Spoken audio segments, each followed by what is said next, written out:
Thank you so much for tuning back into another segment. With me in the hot seat is Beate Chelette, and here is a bit of about who Beate is. She is a growth architect and founder of the Women's Code and provides visionaries and leaders with proven strategies, blueprints, and growth maps that provide clear steps to improve business systems, strengthen leadership skills and teams so that our clients and audience can maximize profit and scale their impact. Beate is known as a straight shooter, and her ability to inspire, empower, and overcome adversity. Her super skill is working with unique personalities and big thinkers and building executable systems. At a first generation immigrant who found herself 135,000 in debt as a single parent, Beate bootstrapped her passion for photography into a global business that licensed content into 79 countries. She exited into a multi-million dollar deal when she sold the company to Bill Gates. She is also the podcast host of the Business Growth Architect Show and listed amongst the top 100 global thought leaders by People Hum and one of the 50 must follow women entrepreneurs by HuffPost. So without further ado, please welcome the woman behind it all, Beate Chelette. Thank you so much for the warm welcome. How are you, Genesis? I'm excited to be here.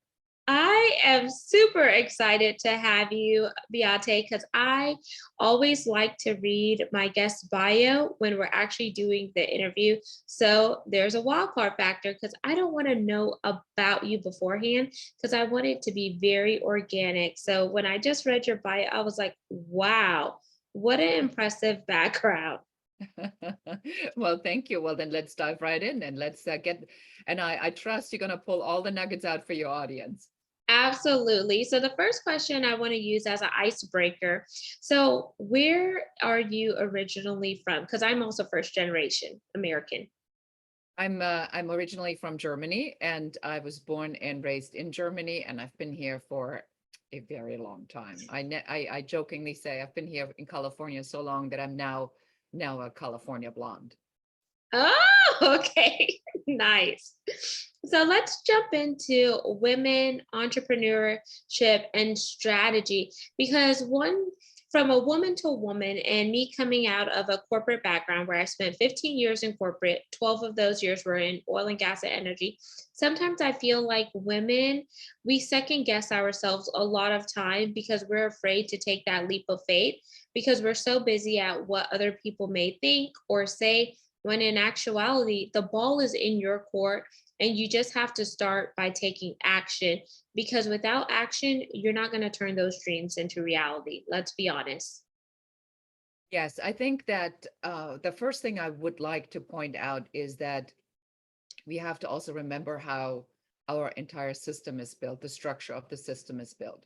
So the system is built that you learn information, and if you know how to regurgitate existing information, you get an A. So if you're a good girl, if you do what other people tell you and you regurgitate more of the information, you get more A's. And so we are oftentimes raised in that belief system that the whole world operates like that. So we get a task, we regurgitate the task, we do it exactly like we're being told, and then we get an A. And when we go into corporate America, we find out that the people that know how to bend or break those rules do generally much better. But we are so trained in being well behaved and doing the right thing, that what is expected of us to succeed, that we feel very uncomfortable stepping out of that. And in our spare time, we go read articles about how to be the best mom, to again find information from other people that already exists to see if we can incorporate that and then, kind of make ourselves better. So women are in this perpetual race of wanting to make ourselves better, the better version. Now, when you get into leadership, nobody cares about that because suddenly they ask you about what's your vision. And instead of telling them your vision, you tell them why you have a right to exist. And so you constantly justify why you are even at the table or why you should have a seat at the table. And that is such a turnoff for other people who grabbed the seat at the table because it was available. They didn't ask anything about that. While you're still out in the hallway justifying why you should be in the room, every chair has been taken while you weren't watching. And then you wonder why nobody ever sees you wilting away as this beautiful flower in the shadows of other people and generously give an opportunity to you.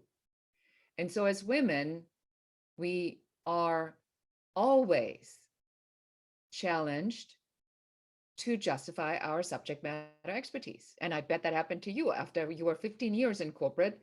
I bet to the last day at corporate, somebody challenged your subject matter expertise because everybody's trained to do that with women. Why? Because if it can take out 50% of the competition just by intimidating you and you falling for it, they win, you lose. Done. That's why, Absolutely. right? So what we as women have to understand, that's a strategy. And if you fall for it, that's on you. So here's my first tip. And it's so simple, everybody's going to go like, seriously? So when somebody comes and challenges you on, well, so how do you know that that's even true or these numbers are fake? This is what you do. You go and you move on. Okay, let's stay there for a little bit. You laugh and you move on because you don't owe that individual an explanation because their thoughts are just that, their thoughts. And sometimes people who are coming up to you asking for that are trying to see how they can psych you out to know what your mind frame is what I'm getting out of that.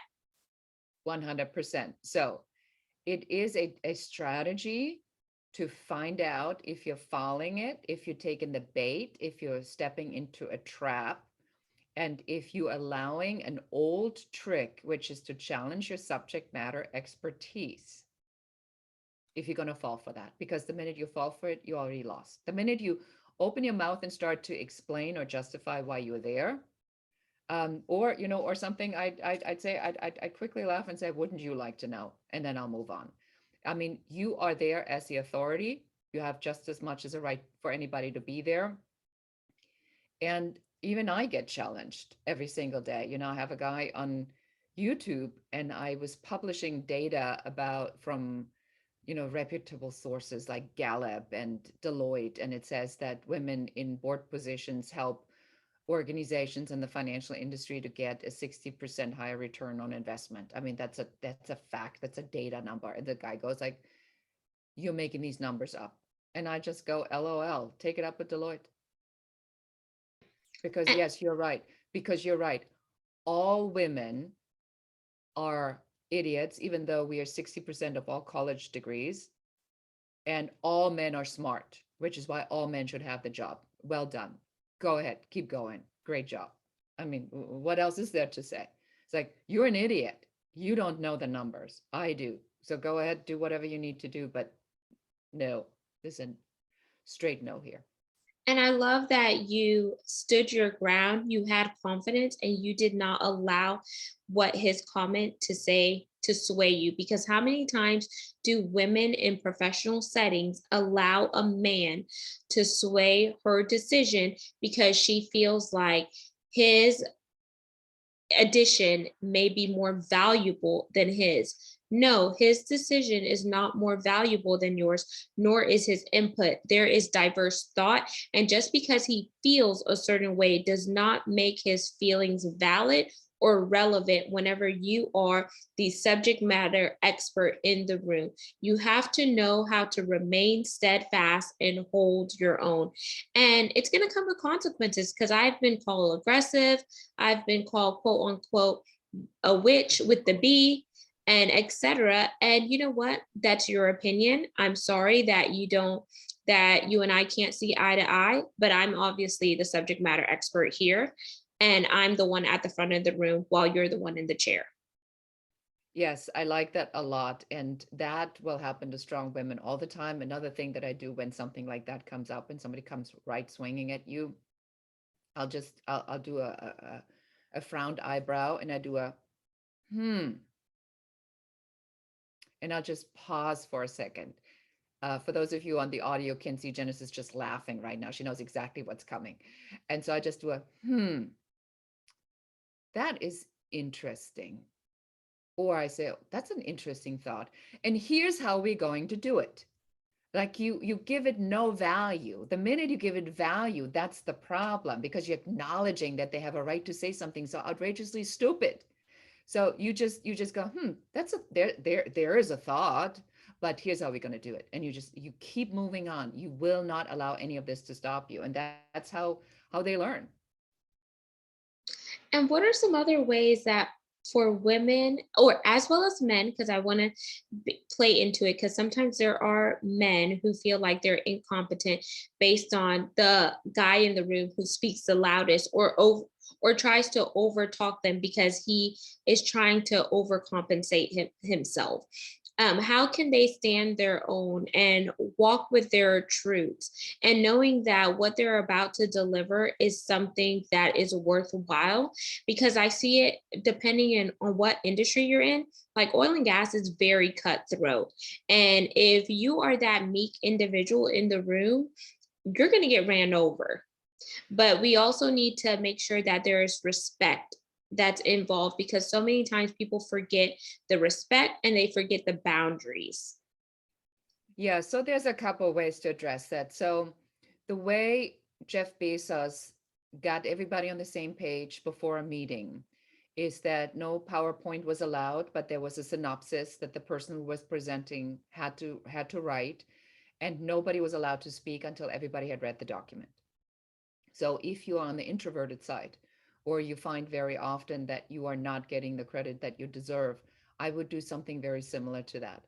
I would write it out so that way you don't have the what about me, which makes introverts on a higher rate uncomfortable to basically just run up and yank the microphone out of John's hands, uh, and just say this, because you always have to reframe this to a positive. You said, this is so important to me that I have taken the time to give it to you in writing so that we all operate from the same set of information. This is how critical this is. I'm not making stuff up. I actually sat down.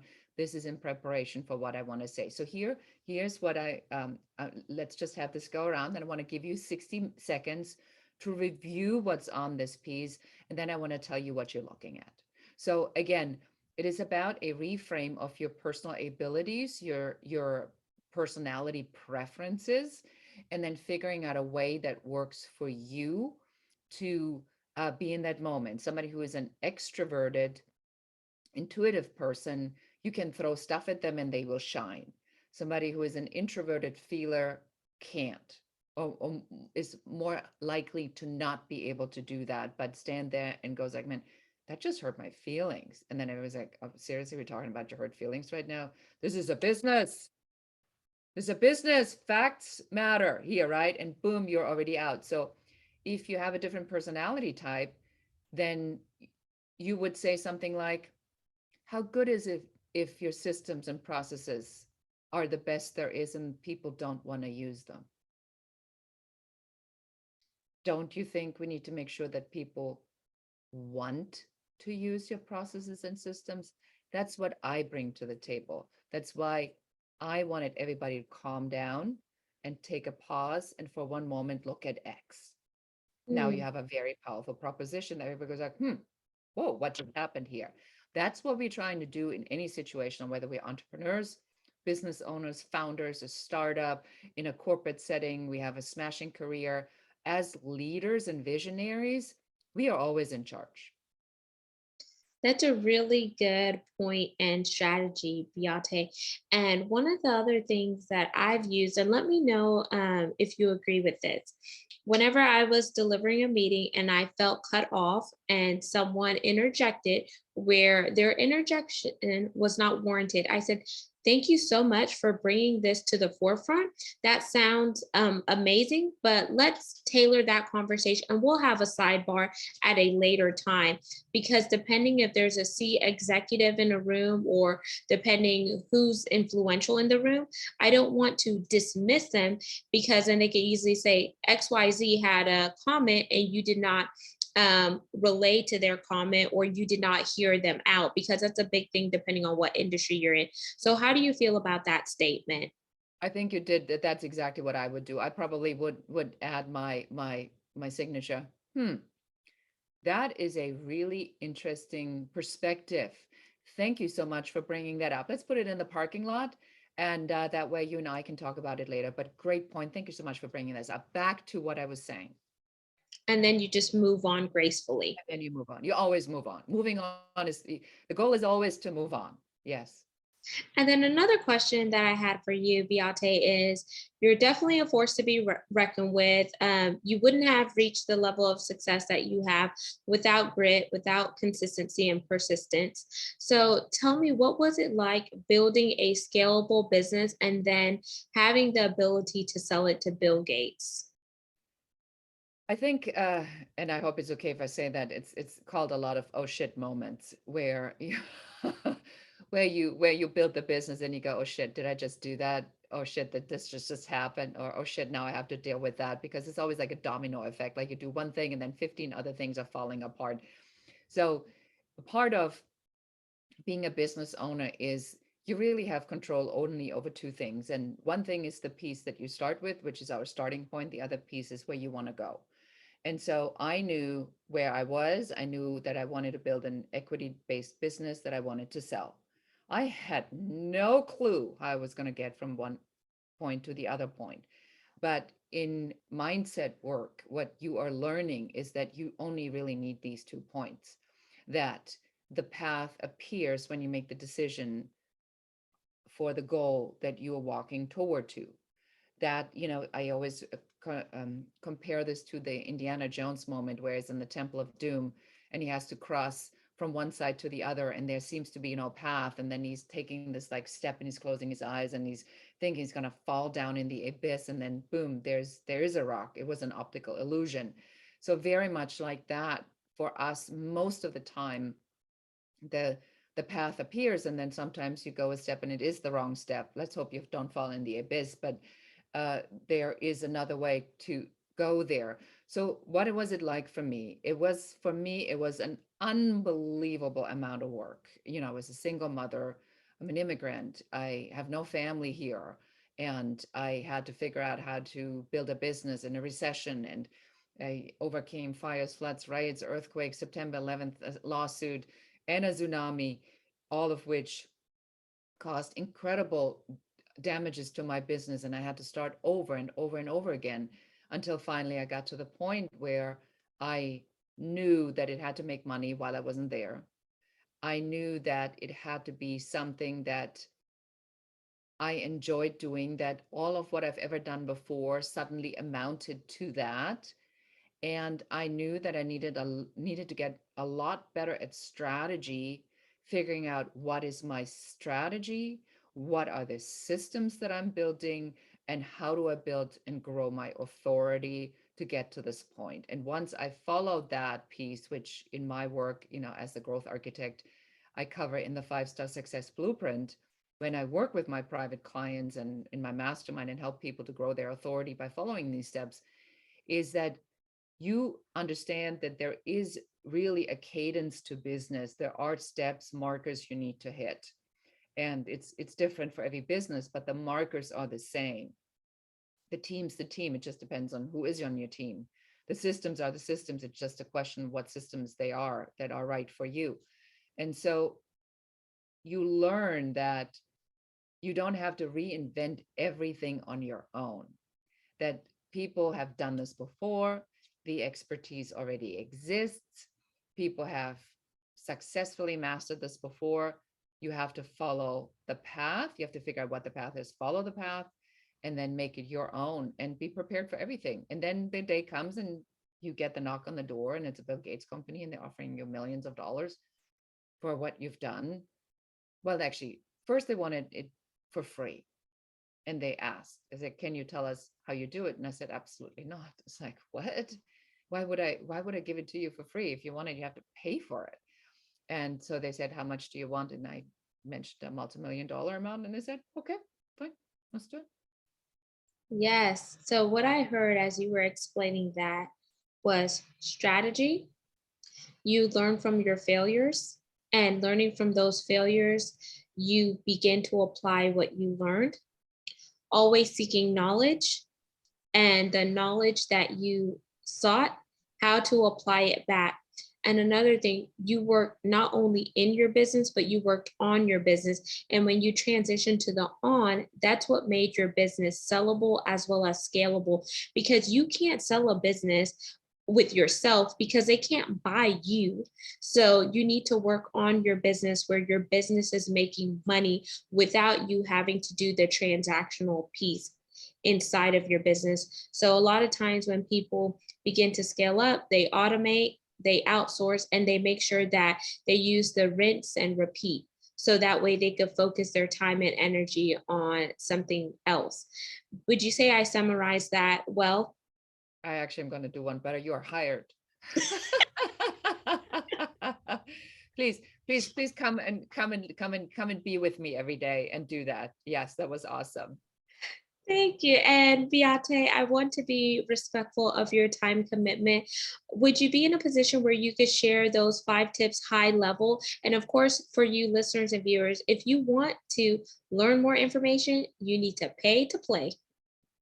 Exactly. Yes. So the 5 steps of the 5-star success blueprint are: you have to first make sure you got your idea flushed out. What is it? Who is it for? Who wants to buy it? Once you have that, then you build the offer, and the offer obviously has to be for the right person solving the right problem. Then you build your system, because you figure out how you're going to deliver that and how you're going to reach your people and build the leads. Then you go and move on to your team.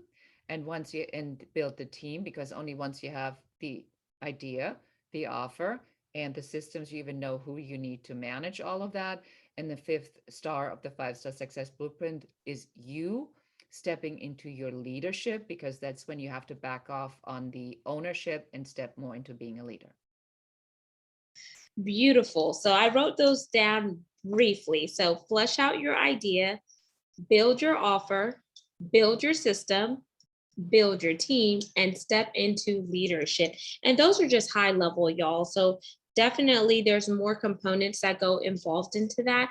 But as long as you take kind of like the high level and you work on it and make sure that you're learning each time and refining what you're learning, then you could really walk out your success. But you have to take actions on a daily basis. You need to be coachable, and you need to have something that is sustaining. How are you solving people's problems?